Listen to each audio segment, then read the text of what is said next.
I will be showing you how to use the class settings in Seesaw.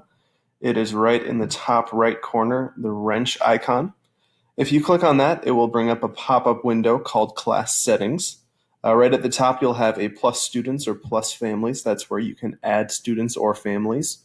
Below that, there is a subheading called class settings. That's where you can change the name of the class. You can change what grade level it is. You can add or take away co-teachers. You can change your color or your icon.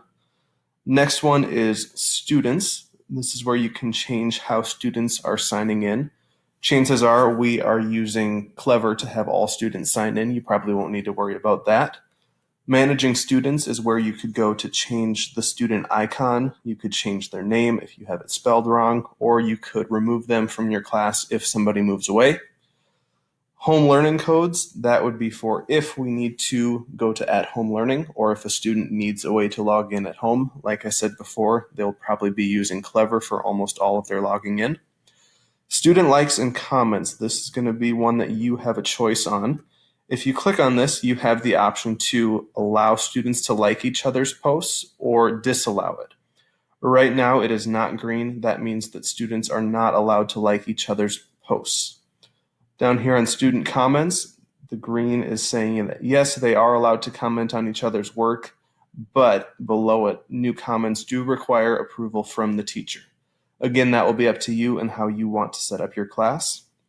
Back to the main menu.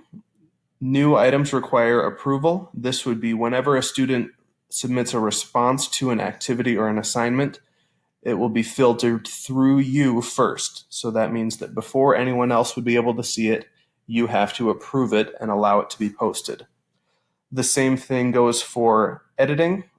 You can turn that on or off if you like. This would allow students to save their work and then come back and finish it later, or go back and fix any corrections that need to be made.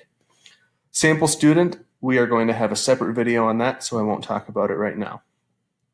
Family access, we will also have a separate video on setting up your families and managing them, but if you need to get to it, it is right here in the class settings. Class blog, again, we'll have a separate one, but when you need to manage your class blog, you can go to the wrench icon and find it here. Folders, skills, same thing. We're going to have separate videos for those, but they are within the icon in the top right corner that looks like a wrench. Good luck with class settings.